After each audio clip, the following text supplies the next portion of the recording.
ብሌን እንግዲህ ቤቱን ለቃ ለመሄድ ወሰነች። ብሌንም ለመሄድ የወሰነችበት ምክንያት እንግዲህ ጄሊ እንግዲህ ስመጣ ቤት እንዳላገኘሽ ከህይወቴም ከባሌም ከአቶ አምነንም ውጪ እዚህ ቤት እንዳላገኘሽ በቃ ድነሻል ብላታለች ማለት ነው። አቶ አምነን የኔ ባል ነው፣ ምን ልትሆኝ ነው? ከህይወቴ ለምንድን ነው የማትወጪው? ብላት ተናግራት ሄዳለች። ብሌንም እንግዲህ እያለቀሰች አቶ አምነን መጣ። አቶ አምነን ምን ሆነሻል ብሎ ሲጠይቃት ጄሊ ያንተ ሚስት ናት እንዴ ብላ ስትለው አዎ የወረቀት ሚስቴ ናት እንጂ ግን አልወዳትም ብሎ መልስ መለሰላት። እኔ ከእንግዲህ ወዲህ በእናንተ ህይወት ውስጥ አላስፈልግም፣ እኔ መሄድ አለብኝ ብላ አለችው። አንቺ ከዚህ ቤት ከሄድሽ፣ አንቺ ከኔ ህይወት ከወጣሽ ህይወቴ በጣም የሚመሰቃቀለው፣ ሁሉን ነገር የምትረጂኝ አንቺ ነሽ፣ መሄድ የለብሽም ብሏታል። ስላደረግኩን ነገር ይቅርታ፣ ያው ግዴታ ማግባት ስላለብኝ ምክንያት ስላለብኝ ነው እንጂ ያገባኋት ወድጃት አይደለም፣ የመወዳትም የማፈቅራትም አንቺ ብቻ ነሽ ብሏታል። እንግዲህ ማርክን የጠራው እንግዲህ ማርክን ሊያማክረው ነው። አንተ ነህ የልብ ጓደኛ ያለህኝ፣ እንግዲህ በሰው በእጅ ነፍስ ጠፍቶብኛል፣ ምንድን ነው ማድረግ ያለብኝ ብሎ ለማርክ ባማከረው ጊዜ እንዴት እንዲህ ልታረግ ትችላለህ? መታገስ አለብህ እኮ ብሎ ማርክን ባለው ጊዜ ነገሩ ገዳይ እንጂ ሟች አይጠየቅም። እንዴት ይህን ሁሉ የለፋውበትን እድሜ ዘበኔን የጨረስኩበትን ሲክደኝ ምን ላድርግ ታዲያ ብሎ እንግዲህ ለማርክ መልሶለታል። እንግዲህ ማርክም አሁን ሌላ ምንም አይደለም፣ ቶሎ ብለህ መላ እንድትነግረኝ ነው የጠራውክ፣ የማምነህ ጓደኛ እንግዲህ እንደምትደብቅልኝ ተስፋ አለኝ ብሎ እንግዲህ ለማርክም ብሎታል። እንግዲህ ክብራትና ክብራን ቻናል የቤተሰቦች ውድ ቻናል የቤተሰቦች ዛሬም እንግዲህ ተወዳጁ በሆነ በዲና ዲራማ መጥቻለሁ። ሼር ላይክ እያደረጋችሁ ቤተሰብ ያልሆናችሁ ቤተሰብ ሆኖ ብዬ በአክብሮት ጠይቃለሁ። ይህን ቪዲዮ ከወደዳችሁት እስከ መጨረሻው ተከታተሉት፣ ትምህርት ታገኙበታላችሁ። አስተያየታችሁን በኮመንት አስቀምጡልኝ። ሳይሰማ ይሄን ጉዳይ መጨረስ አለብን ብሏል። እንግዲህ አቶ አምነን ማን ነው የገደልከው? ማን ነው እስቲ ንገረኝ ሲለው አቶ አምነን ይሄን ነገር ሰው ሳይሰማ መጨረስ ነው ፍላጎትክ አለው። የት ነው ያለው ብሎ ነገረው። እንግዲህ እንትን ብሎ መኪና ውስጥ ነበር ያስቀመጠው። አሁን አንድ ቦታ የምንሄደው ቦታ አለ ብሎ እንግዲህ ማርክም እንግዲህ የሞተውን ሊቀብሩ ሄደዋል ማለት ነው። እንግዲህ ከኔ እና ካንተ ውጪ ማንም የሚያውቅ የለም፣ እንድትደብቅልኝ አንተም እንደሌሎቹ እንደማታጋልጠኝ አሳልፈ እንደማሰጠኝ አምነሃለሁ ብሎታል። እንግዲህ ማርክን አቶ አምነን አንዳንዴ በስሜት ውስጥ ሆነን የምናደርገው ነገር ዋጋ ያስከፍለናል ማለት ነው። እንግዲህ አቶ አምነን ያው እንግዲህ የሁሉ ንብረት የለፋበት አምኖት ጓደኛው ስራ ባለደረባው ሁሉን ነገር አምኖት ፋይሉ ሁሉን ነገር ሰጥቶት እሱ እንግዲህ በካደው ጊዜ ነው ይሄ ነገር የተፈጠረው። በዛ ጊዜ እሱም ያው እንግዲህ አላስተዋለም ነበር። የንዴቱን የስሜቱን አይቶ ነው እንግዲህ ሽጉጥ የተኮሰበት። በዛን ጊዜ እንግዲህ ህይወቱ አልፏል። አሁን እንግዲህ ከሆነ ወዲህ አንድ ነገር ካደረግን ወዲህ መጥጸት ሳይሆን ቆመ ብለን ማሰብ አለብን። ይሄ ድራማው ብዙ ነገሮችን ያስተምራል። እንግዲህ አቶ አምነን እሱ ችግር ባጋጠመው እሱ እንዲህ አይነት ውስጥ በገባ ጊዜ ማንም ከጎኑ የሆነ የለም። አንድ ሰው ችግር ሲገጥማችሁ የሆነ ነገር ሲገጥማችሁ ከጎናችሁ የሚቆም ማንም የለም። ይሄ ድራማ ብዙ ነገሮችን ያስተምራል ካስተዋል ነው ማለት ነው። እሱ ይሄን መጀመሪያ እንግዲህ አስቦ እንትን አላለም። ንብረቱን፣ መከዳቱን፣ ገንዘቡን ስንት አመት የለፋውበትን ማለቱን ነው እንጂ እዚህ ነገር ውስጥ ገባለሁ ብሎ አላስተዋለም ነበር።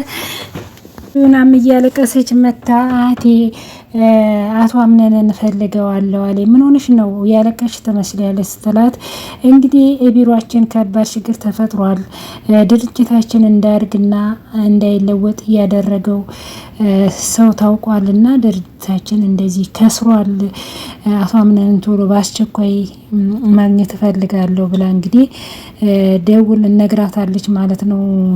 እርሲ አቶ አምነን እንግዲህ እሷ እንትን እንዳለች አቶ አምነን ተመልሶ መጣ ማለት ነው። ትክክል አይደለም ፊትሽ ምን ሆነሽ ነው? ቢሮ ውስጥ አንድ ችግር ተፈጥሯል እና ለዛ ነው አቶ አምነን ማግኘት እችላለሁ። ማወቅ ያለበት ነገር አለ። አምነን እዚህ የለም ብላም ያምነና መለሰች። አቶ አምነንና ድርጅትን ያከሰረውን ደርሼበታለሁ። ይሄ ድርጅታችን ተጠያቂው መልክ የተባለ ነው ብላ እንግዲህ ያን እንዴት አወቅሽ ብላ እንግዲህ ጠየቀቻት። ማጣራት ያለበትኝን አጣርቻለሁ። የኔና አምነን ይሄ ሳይሰማ ውሎ ማደር የለበትም። የኔ ልጅ የአጭበርባሪዎች መጫወቻ የለበትም ብላለች። እንግዲህ እኔም ይዛን ብዬ ነው እየሮጥኩ የመጣሁት ብላ እንግዲህ እያወራች እያለ እንግዲህ አቶ አምነን መጥቷል። በቃ ነግሬው ለንጣ ብላ እንግዲህ ቱና ልነግረው ሄዳለች ማለት ነው። አቶ አምነን እንግዲህ ከባድ ችግር ፈጥሮ እንደመጣ አላየችም። እሷ እንዴት ነው ተረጋጋክ አለችው። ፋይሎቹ ሁሉ ሙሉ ለሙሉ ተወስደዋል። ግን መናደድ ምንም ትርጉም የለውም። ዋንኛው ቢሮ ገብታ እዛ እስከምትወጣ ድረስ ያ ሁሉ ሰው ያ ሁሉ ጥበቃ ምን ሲሰራ ነበር? ልጅቷ እኮ ያዛ አይደለችም። ሁሉ ሰው እኮ ማንም ሰው የቀረ የለም። ታስቦበትና ታቅዶ የተደረገ ነገር ነው ብላ እንግዲህ ነግረዋለች። ፋይሎቹን እጃችን ለማስገባት ልጅቷን ፈልገን ማግኘት አለብን ብሏታል። እንግዲህ እሺ ብላለች። እሷም እንግዲህ የስራ ባልደረባ ሆናት ቱና ስሚ ነገሪኝ ድርጅቱ የተፈጠረው የተሰራና ዛሬ ሁሉንም ነገር ብላ ነግረዋለች። እንግዲህ አሁን ነው የምነግሪኝ? እስከ ዛሬ የት ነበርሽ? በጣም ይቅርታ አጣርቼ ነበር። እኔም ሲነግሩኝ አላመንኩም ነበር። ይቅርታ ሁሉን ነገር ይመልሰዋል ብሎ ሁላችሁም እኮ የዛ ተባባሪ የሆናችሁ ነው ብሏል። እንግዲህ እኔ ከሱ ጋር ምንም ያደረኩት የለም፣ እዚህ ነገር ውስጥ እጄ የለበትም ብላለች። እንግዲህ ቱና ይሄንን ነገር አቅም ሄደን የወሰዳቸውን ፋይሎች መቀበል እንችላለን ብሏታል። ሞቷል፣ መልክ ሞቷል ብሎ ነገረች። ማን የገደለው? እንዴት? እኔ ነኝ የገደልኩት። እኔ ነኝ የገደልኩት። ምክንያቱም ከቢሮ መኪና ዞ ሲወጣ ተከትየው ነበር። ተናድጄ ራሴን መቆጣጠር አቅቶኝ ልክ ሳይታመን ሲቀር ዋጋው ይሄ ነው። ደግሞ ለሱ ይገባዋል። እንኳን አሁን የማደረኩት ብሎ እንግዲህ አቶ አምነን በጩኸት ተናግሯል ማለት ነው። ማለት ያ ነገር ሲፈጠር ማን እንዳላየም በምን እርግጠኛ ነኝ። ይሄ ደግሞ ከኔና ከአንቺ መሀል መውጣት የለም ብሎ ነግሯታል። እንግዲህ እሷም ደብቀሽ አታስብ፣ ከሁለታችን መሀል አይወጣም። ግን ፋይሉን አመጣው? አይ እሱ ጋር ያለው ፋይል ጠቃሚ አይደለም። ልጅቷ ቀይራን የሰጠችው እሱ የሚያወቅ አይመስልም። እሷ ጋር ከሆነ ልጅቷን ታዲያ አንቺ እዚህ ያለውን ነገር ጨርሺ ቱና ልጅቷን ቶሎ እንድናገኛት አድርጊ ብሎ እንግዲህ ይሄንን ላንቺ ኃላፊነት ሰጥቼሻለሁ ብሎ እንግዲህ ይሄን ያለውን ነገር ለቱና ነግሯታል። ቱናም በዚህ ጊዜ ወጣች ማለት ነው። አቶ አምነን እንግዲህ ከገንዘቡም አልሆነም እንግዲህ ሳይሸግረው ሰውም ገደለ።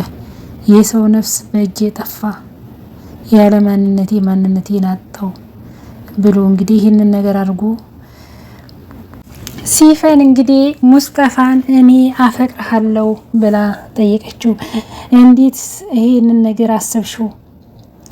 ለአንድ ተራ ብለሽ ማንነቴን እንዴት ታስክጅኛለሽ? እንዴት ይሄን አሰብሽው ብሎ እንግዲህ ሲፈንን ተቆጥቷታል ማለት ነው። ምንም እኮ ከአንድ እናት ባንወጣም እኔና አንቺ እህትማማች ነን ብሏታል።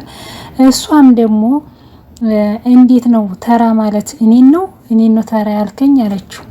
አይ አይደለም ብላ አለች ብሎ መለሰላት ማለት ነው። እሷ እንግዲህ እኔ በጣም ነው ማፈቅርክ፣ አንተ እዚህም እዚህ የምትለውን ሴት ነው እንዴ የምታፈቅረው? እኔ ግን አንተን በጣም ነው ማፈቅርክ፣ ፍቅሬን ተቀበለኝ ብለዋለች። እሱ ደግሞ በጭራሽ ብሏታል። ድጋሚ ከኔ ይሄን ቃል አታገኝም ብላ ሲፈንም እንግዲህ ሙስጠፋን ጥላው ወጣለች ማለት ነው። በዚህን ጊዜ ጄሊ እንግዲህ እበር ላይ ሆና ታዳምጥ ነበረ። ጭራሽ በቤቴ ጥገኝነት ሳያስቸግርሽ ደግሞ ትናገርኛለሽ እንዴ ብላ እንግዲህ ሲፈን እና ዲና ጄሊ ተጣልተዋል ማለት ነው። ሲፈን በቤቴ አንቺ ልጅ ነው ትናገሪኝ እያለች ይሄ ምን ማለት ነው? ቀጥታኛ ንግግር ነው የተነጋገርኩሽ። ሲፈን እንግዲህ ጄሊም ተነጋገሩ። ጄሊም እንግዲህ በር ላይ ስታዳምጥ ነበር እንግዲህ ሄደች ወደ ሙስጠፋ ማለት ነው። ሲፈንም ሄደች ወደ ቤቷ።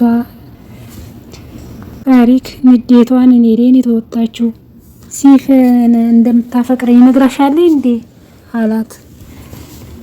ምን አል አይ ካንተው ነው የሰማሁት ማለቴ ካንተ ነው የሰማሁት። ሲፈን የእውነቷ መሆን የለባትም። እኔ እኮ እንደ እህቴ ነው ማሲፈንን እንዴት ትጠይቅኝ የማላቃት ሰው ሆነችብኝ ብሎ እንግዲህ ሙስጠፋ በጣም ተገርሟል ማለት ነው። ሲፈንን እንግዲህ እንደ እህቱ ነው የሚያት ሙስጠፋ አንድ ቀንም አስቧትም ማቅም። እሷ ግን እንዲህ አይነት ጥያቄ ስጠይቅለት እሱም በጣም ነው ግራ የገባው ማለት ነው። ማመን ያቃተው አንዳንድ ነገር እንደዚህ ያልጠብቃችሁት ነገር ከሴትም ከወንድም በኩል ይፈጠራል። እንግዲህ በዚህን ጊዜ ያው ጄሊም እንግዲህ ወይን ከሷ አልሆነች ወይን ከአቶ አምነን አልሆነች፣ እሷ ሁለቱን ነው የምትዋይቀው። ሙስጠፋ ደግሞ ጄሊን በጣም ይወዳታል፣ ያፈቅራታል። ያው ብዙ ሴቶችም እንደዚህ የሚያፈቅራቸውና የሚወዳቸውን ብዙ እንትን አይሉም። የማከብራቸው ቦታ ነው ራሳቸው እንትን ማለት የሚፈልጉት። እሱ እንደዚህ ሲሆንላት እሷ ለሱ ቦታ ሰጠው። ግን ትክክለኛው ባለትዳሯ ባሏ እሱ ነበር። እንግዲህ ሲፈን ደግሞ ይሄንን በመጠየቋ እሱ ራሱ በጣም ተገርሟል። ሙስጠፋ ኖርማን እንደ እህት ነው የሚያሲፈንን። ያው እሷም እንግዲህ የመጣ የስሜቷን ገልጻለታለች ስላፈቀረችው። እንግዲህ ድጋሚ ከኔ ይሄንን አታገኝም ብላው በሩን ዘግታበት ጥላው ወጣለች። እንግዲህ ለብሌንም ያደረገውን ነገር ነግሯታል። ለምንድን ነው እንዲህ ያደረከው? እንዲህ አይነት ወሰኔ ለምንድን ነው የወሰንከው? ጊዜ ለብዙ እንደ ወዳጅ ሆኖ ብዙ ጊዜ ሲጫወትብኝ ነበር። ግን ያን ሁሉ ጊዜ ሲጫወትብኝ የሆነው አንድ ሆኗል። ከዚህ በኋላ እንዲህ አይነት ነገሮች እንዳይፈጠሩ መጠንቀቅ አለብክ። አልተናደድሽም አይደል? እኔ አልተናደድኩኝም ብለዋለች። እንግዲህ ያው እስካሁን ምንም አልተሻላት። እንግዲህ ሁሌም እኮ አንቺ ብቻ ነሽ የምትረጅኝ ብሌን፣ አጠገቤ ስላለሽኝ በጣም ደስተኛ ነኝ። ትንሽ ቀሎኛል። እኔም አንተ ስላለኝ ደስ ብሎኝ ደስተኛ ነኝ። ዛሬ ምግብ በልተሻል አላት። እና ዛህራ የለችም ዛሬ፣ ብትኖር እስካሁን ታመጣልኝ ነበር። አሁን ቆንጆ ምግብ ሰርቼ አመጣልሻለሁ ብሏታል። እንግዲህ አቶ አምነን ብሌንን እየተንከባከባት ነው ማለት ነው። እሷም ለሱ ቦታ ትሰጠዋል፣ እሱም ለሱ። ትክክለኛ ባልና ሚስት ቢሆኑ እነሱ ሁለቱ ናቸው ማለት ሁለቱም ይተሳሰባሉ። ያሳቡን ይህን ጭንቀቱን እንኳን ለሷ ሲነግራት ማለት ነው በጣም ነው ይቀለለለት ማለት ነው። እንግዲህ ምግብ ሰርቶላታል እና ዛህራ ዛሬ ምግብ አልሰራችም የለችም መሰለኝ እስካሁን ምንም አልመጣልኝ ብላ ነግረዋል። እሱም እንግዲህ ምግብ ሰርቶላት አብልቷታል፣ እየተንከባከባት ነው ማለት ነው። አቶ አምነን ብሌንን ከበፊቱ በላይ እንግዲህ ጄሊ ማለት ነው እነሱን ላይ ያለውኝ ብላ እሷን ብትጎዳ ጭራሽ የባሰ አፋቀረቻቸው ማለት ነው። አጠገቤ ስላለሽ በጣም ደስተኛ ነኝ ብሏል። እንግዲህ አቶ አምነን ያው የሱን ደካማ ጎኑን ሁሉ ነገር ተረዳዋለች ብሌን። እሱም ለብሌን ያለው ቦታ በጣም እንትን ነው፣ ሚስጥረኛ ነው የምትለው። እሷም ማለት ነው እንግዲህ በዚህን ጊዜ ጄሌ ከፍታ ገባች ማለት ነው። እጇን እዛ ቆመች። ማን ነው ልጅ ሚስጥረኝ? ማን ነው ልጅ ሚስጥረኝ? አቶ አምነን የመጣው መስሎኝ ነው ብለሽ ማን ነው ሚስጥረኝ የምትይው አለቻት።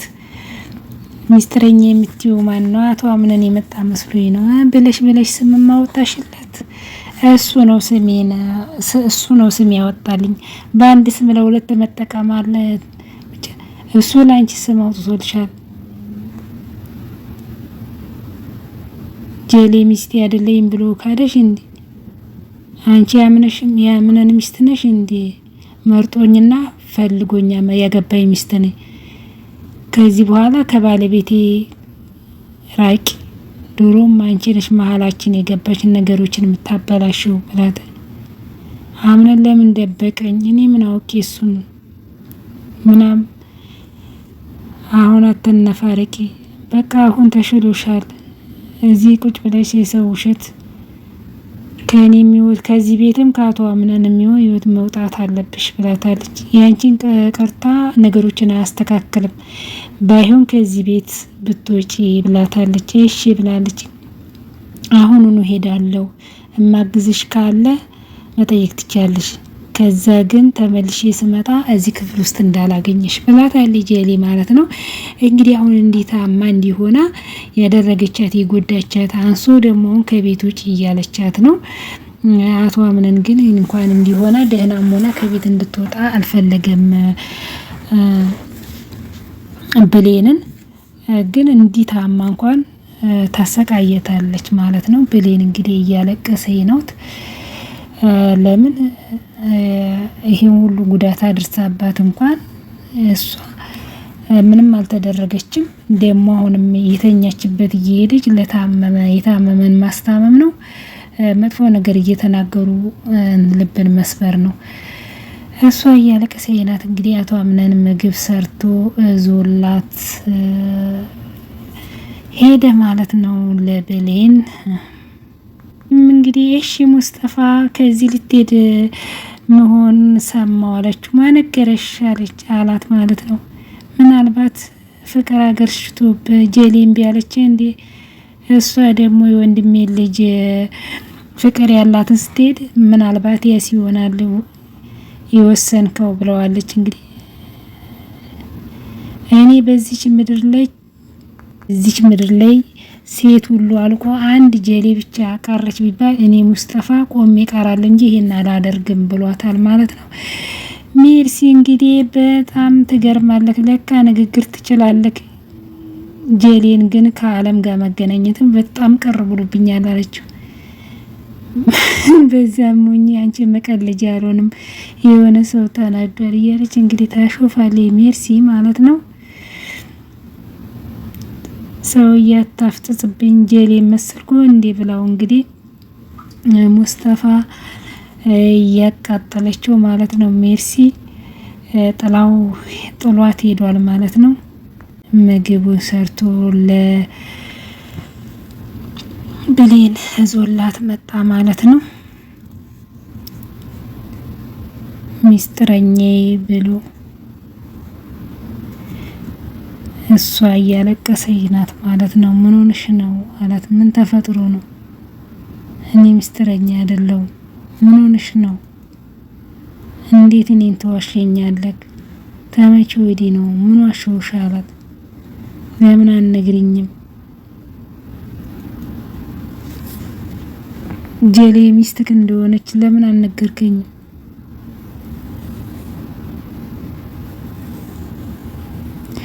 ጄሌ እኮ የወረቀት ሚስቴ እንጂ ወይም ፈቅጄ እንትን ብዬ ያገባዋት አይደለም።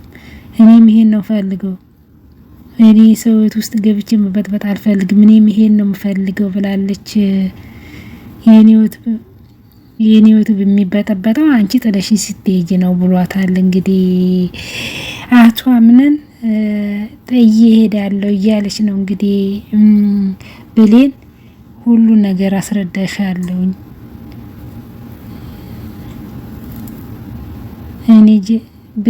እኔ ጄሌን ያገባሁት አፍቅሬ ሳይሆን ግዴታ ማግባት ስላለብኝ ነው።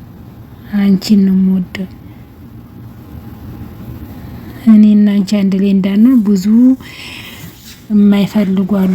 ከእናት ዛህራ ውጭ ሁሉም አይፈልጉም። ሁሉን ነገር ረሳሽ እንጂ ብሏታል። እንግዲህ ያለቃቀሳቷ አምነን እንደማልፈልጋት በደንብ ታውቃለች። አሁን ባለውበት ያንን ማድረግ አልችልም። ሁሉንም ነገር ይስተካከላል፣ አይዞሽ፣ አንቺ እንድታገኝ እፈልጋለሁ ብሌን፣ ጥለሽኝ እንዳትሄጂ። አሁንም ባለውበት በጣም ከብዶኛል።